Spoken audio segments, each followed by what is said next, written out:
social es cuando la comunidad o las comunidades empiezan a preguntar, a investigar, a indagar sobre cómo están haciendo esos, digamos, esas inversiones o gastos del recurso público.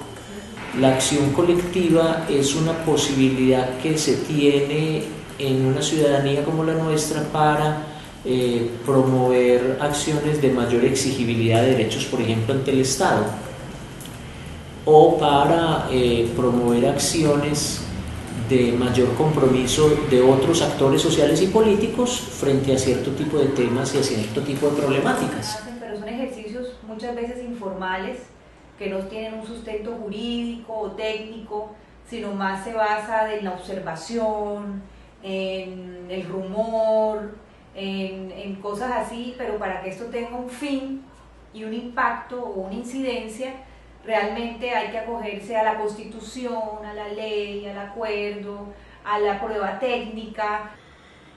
Creemos, y yo sigo creyendo así, creíamos que los ejercicios de control social son supremamente demandantes para organizaciones de esa naturaleza, porque no solo requieren conocer un tema, poder hacer unos planteamientos sobre ese tema que se ha escuchado, requieren capacidad de interlocución. Y creo que el ejercicio de control social es un ejercicio un poco más organizado, sistémico, y como dice Alexa, pues no solamente se queda en el asunto de ir y mirar, sino que se preocupa por generar un proceso que llegue a unos resultados, a unas conclusiones y a unas recomendaciones.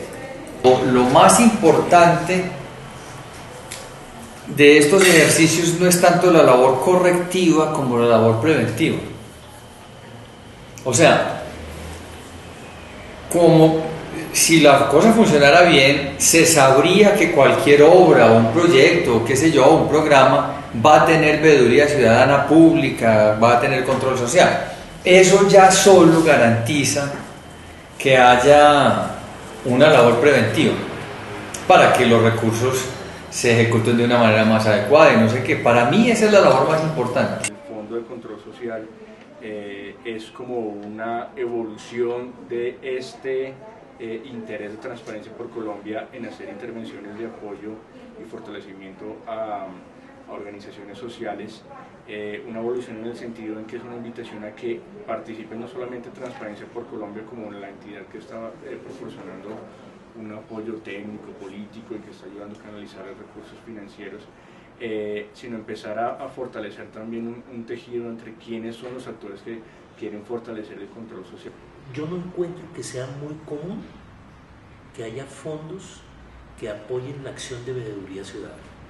En ese sentido, me parece que es como una característica muy marcada y muy del interés tanto de Transparencia como de la Fundación Interamericana.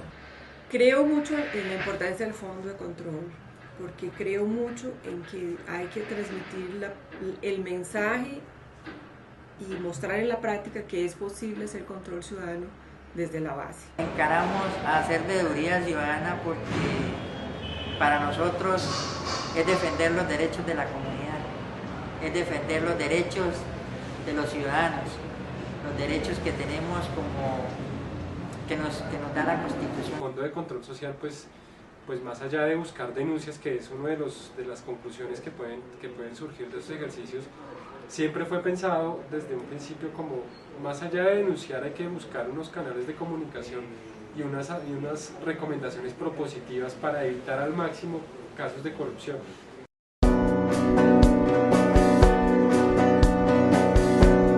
Otro aprendizaje es que para hacer de una manera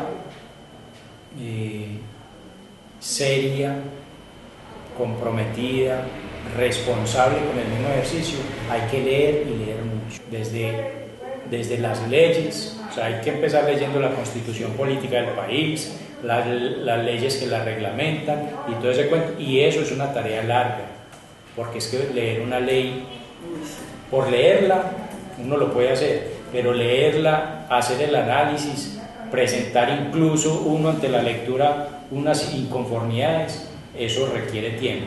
Uno de los aprendizajes más duros de nosotros, y era el tema de valorar, de ponerle valoraciones a las cosas, ¿cierto? Cuando uno está sí, cuando uno estaba en el ejercicio del CMJ o en cualquier espacio, uno siempre le ponía adjetivos a la cosa. Ese alcalde es muy malo, aquí se hace una muy mala gestión, aquí no. Entonces, para nosotros fue muy complicado empezar a aprender que no era un asunto de adjetivizar, sino de argumentar lo que se hacía. Entonces eso de manera constante en los informes, en las charlas con los docentes, eso fue un aprendizaje, creo que el más rico, pero también el más difícil de asumir. Es decir, ellos aprendían ellos mismos de la importancia que tenía los soportes, ese tema de la legalización de los recursos, obviamente porque parte también de lo que ellos hacían era eso, ¿cierto? Verificar que ciertos recursos estuvieran soportados y legalizados, ¿cierto?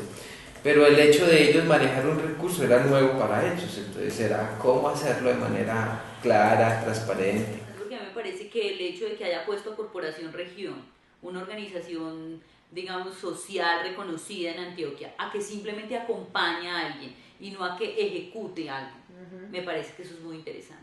O sea, dejar que la gente decida acompañarlos, pero dejar que decida cómo va a invertir el recurso, que decida si van a comer buñuelo o van a comer sándwich. Claro. Eso es muy importante. Quizás es más grande y más valioso que no es, que no sé, yo digo que eso de pronto no lo tienes tú, no lo aprendes si no lo haces, que eso fue lo que nos hicimos. Ser ciudadanos que ejercen sus derechos. Si yo no lo hubiera hecho, no tuviera la conciencia y el conocimiento que tengo ahora para hacerlo, ¿no? O sea, yo tengo una conciencia de que yo soy un ciudadano y le está sentado es porque yo pago impuestos. La plata es de nosotros. Y pues el trabajo es para los ciudadanos. Entonces, es ese cambio como de conciencia, de mentalidad. Creo que ahí es un tema de la constancia del proceso. Que si los jóvenes hubieran decidido no insistir porque fue muy difícil, ¿cierto? Yo creo que fueron 2 o 3 meses intentando tener una información a la que no se accedía. Ellos después vieron que eso era un proceso serio, ¿cierto? El momento pues como de recolección de la información fue muy complicado por lo que tú decías ahora. No había información en la Secretaría de Educación, no había información en las instituciones educativas, entonces ya de entrada nosotros estábamos entrando sin información para poder evaluar. A los gobernantes les cuesta mucho aceptar que hay personas y organizaciones haciéndoles control ciudadano. Eso es un elemento con el que nosotros nos hemos encontrado en general en los gobernantes, en algunos servidores públicos eso es más evidente, en otros no tanto. No le dejan espacio a la interpelación, no le dejan espacio a que haya una mirada crítica frente a lo que vienen haciendo. Nadie le gusta que le fiscalicen lo de uno. Eso es como el que llega a la casa mía y me mira cómo tengo yo arreglada mi casita y de pronto me dice: ¿usted por qué esto? ¿Usted? Entonces eso no le gusta a las personas, y más es que recursos públicos y todo esto, que uno vaya allá y si les va a decir, pero estas señoras son de acá de la asociación y acá del mismo municipio y acá yendo bien. Entonces todos esos puntos de vista él los iba a tomar y de pronto para él iban a ser molestos. Y nosotros también pensábamos, ay no, ahora nos vamos a ganar el alcalde. En general es una cosa bien vista. O sea, dentro del Estado casi todo el mundo coincide, pues yo no he encontrado a nadie que diga que el control social es una cosa indeseable. Lo que uno encuentra es que a veces dicen, bueno, pero es que la gente no sabe, es que no tiene la capacidad. Un poco en el lenguaje de la veeduría y en el lenguaje de las instituciones educativas que eran objeto de la veeduría, del control social, había un lenguaje inicial de desconfianza entre unos y otros. Un lenguaje que partiendo de esa desconfianza terminaba siendo en una relación, digamos, no armoniosa, ¿no? Como que los unos vigilaban a los otros y entonces los que eran vigilados no les gustaba y los que vigilaban siempre consideraban al vigilado ya un ladrón sin ser. Digamos que para mí otro de los inconvenientes también era que nosotros éramos jóvenes. Entonces uno como joven, llegar a una institución, hablarle a un docente, pues generalmente no otorgan autoridad. Entonces, pues un peladito me viene a hablar de si yo hago bien mi tarea o no, ¿cierto? Entonces ya había resistencia con el control social, ya era complicado entrar a mirar cómo aportábamos y pues como para terminar de cerrar con broche de oro, son jóvenes, entonces no, pues no, nosotros no les generábamos autoridad. Lo que pasa muchas veces con algunas iniciativas y con algunos liderazgos es que no están bajo ese principio, sino que quieren beneficios muy particulares con ese tipo de ejercicios o beneficios solo para su propio grupo y su propia organización o iniciativa con esos recursos. Y hay un reconocimiento, pues cuando tú hablas con las organizaciones de base, precisamente de que al apoyarlos este proyecto les abren las puertas mucho más fácil en las entidades públicas, en las entidades privadas, o sea, ellos se ven más visibilizados y que como con más poder, digámoslo ahí, para poder hablar de igual a igual. En mi condición de asesor del programa de fortalecimiento de capacidades del DNP, el año pasado tuve la posibilidad de acompañar el proceso de formulación del Plan de Desarrollo de Pamplonita. Y para mí fue muy grato primero ver, estoy hablando de hoy, hace un año justamente, que estas mujeres primero, para todos los ejercicios participativos de construcción del plan, fueron llamadas. Una de las primeras recomendaciones, me acuerdo que di cuando llegué a Pamplonita, es no se olviden de las mujeres de Azomurpita, que son muy importantes aquí. En su momento alguien en la administración me dijo, no doctor, tranquilo, ya las tenemos en la lista para convocarlas. Es una organización reconocida. El otro nivel de impacto también, que uno no sabe cómo medir en estas organizaciones, en estos ejercicios, es en la creación de liderazgo, es decir, el fortalecimiento de liderazgo. No es solamente el fortalecimiento organizacional, la instalación en la agenda de una temática que es netamente democrática y muy importante, la reflexión sobre participación ciudadana, sino es también la valorización o no de ciertos liderazgos de ámbito político. Sí, es decir, el mismo ejercicio conlleva a que las autoridades y a los entes que se les está haciendo control hagan mejor su trabajo. Es muy diferente, por ejemplo, que una institución diga, oh, sí, voy a hacer efectivamente una cárcel, y si no hay un proceso de control social y de veeduría, pues yo diría que su trabajo va a ser más relajado frente a los temas de rendir cuentas. A partir de los resultados de ese proyecto se cambió el protocolo de atención y se exigió el seguimiento como se amplió, digamos que se ampliaron los pasos de seguimiento del proceso. O sea, toda el, digamos, el protocolo de atención se llama. Todo el protocolo de atención de los proyectos productivos entregados por la UAU se cambió a partir de ese proyecto. Y eso fue muy, muy chévere. Uno de los grandes aportes de nosotros es que nosotros pusimos a hablar a la Secretaría de Educación con las instituciones educativas y los docentes.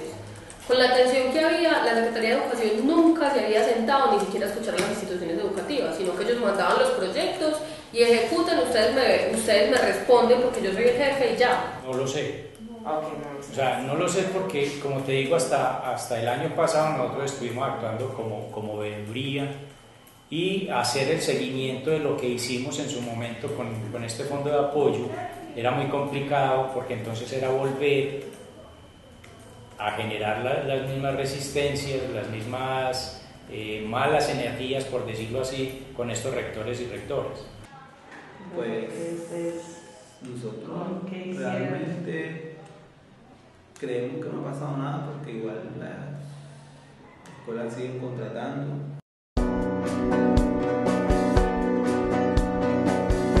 Yo creo que hubo dos elementos un poco complicados o que de alguna manera no permitieron que pudiera haberse obtenido un mejor resultado del proceso. Uno de ellos son los tiempos muy cortos donde el proceso de asesoría, acompañamiento, cualificación se reduce y ya es más difícil lograr unos mejores resultados.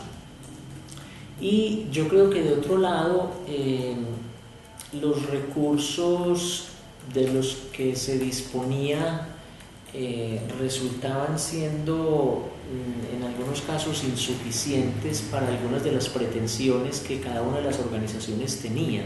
Por falta de de ayudas económicas se hace un poco difícil las reuniones, los manejos de papelería, llamadas telefónicas, transporte de los veedores. ¿Será que tenemos que ser conformes con esto para poder terminar un proceso? O sea, entregamos unos hallazgos, pero sentimos nosotros que nos faltó ahora mirar realmente qué cambio hubo dentro del proceso, desde que se entregaron los hallazgos, el diagnóstico como tal, hasta ahora. El tiempo que se demora para que le entreguen a uno la información es un tiempo, se convierte en un tiempo largo y eso va agotando el tiempo del ejercicio. Cuando llega la información, el ejercicio de analizar esa información y confrontarla con la realidad, o sea, que es ir a las instituciones, verificar que lo que dice ahí sí es, o que la información que le entregaron al ente de control es lo que hay allá, es otro tiempo. Entonces, en ese transcurso de tiempo se va en esas dos cosas, en recibir la información y poder analizar.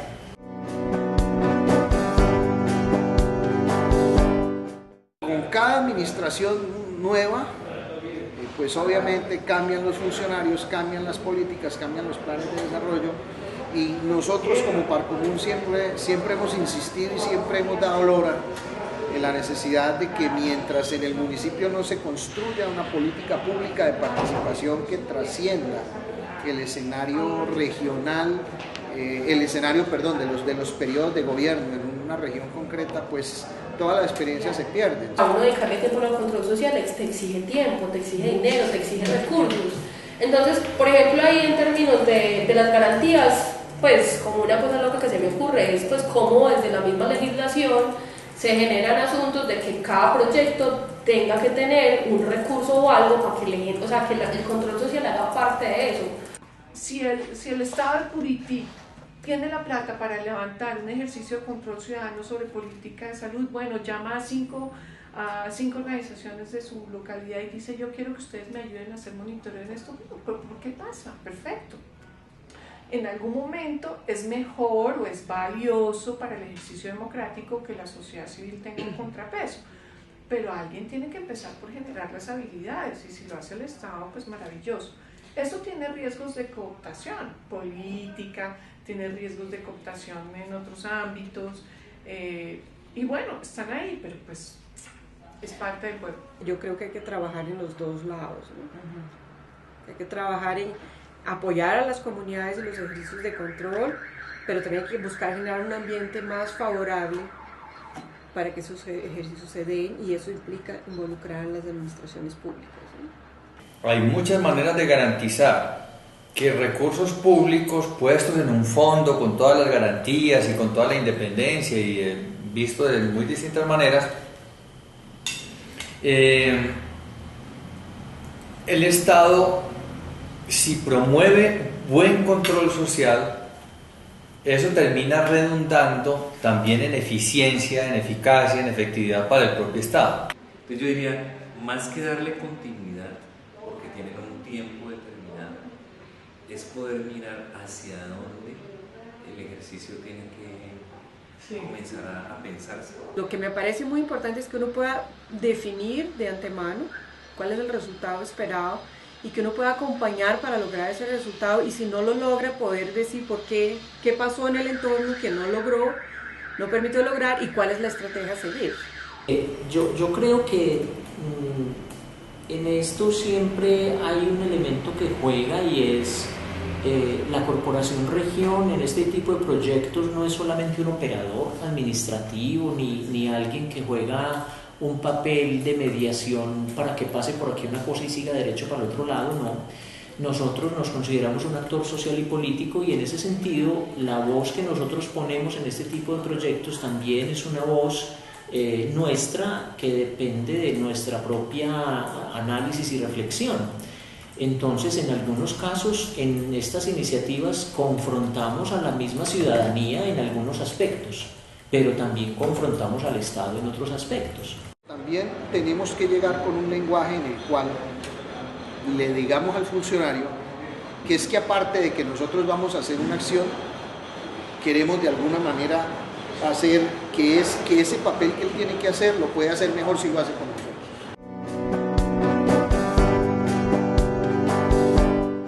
El ideal es que lleguemos a unos ejercicios de control social en nuestro país en el que quien hace el control social no llega con un prejuicio, sino que hace un ejercicio que le permite elaborar una opinión argumentada sobre unos hallazgos específicos encontrados. Y la persona que recibe ese control social pues aprende de ese proceso, se convierte en un ejercicio de aprendizaje.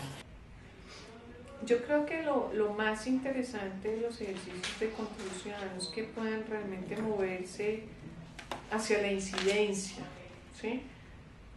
Los ejercicios de control ciudadano muchas veces no pueden ser ejercicios como limpios en términos de lo político, ¿sí? Tienen que ser ejercicios que se mezclen con las condiciones políticas del contexto local, y eso implica una apuesta decisiva por una construcción de relaciones democráticas y una apuesta por incluir y trabajar con actores que no son necesariamente la sociedad civil, sino ámbitos también políticos, más no politizados, ¿no? Es como rescatar la acción política de los ejercicios de control ciudadano. Eso es como un virus que le entra a uno dentro de su cuerpo y así uno no tenga, digamos, los recursos económicos para cumplir esta gestión. Uno sigue insistiendo ante las autoridades ambientales y oficiales para que se trate de cumplir en algo lo que tienen que hacer.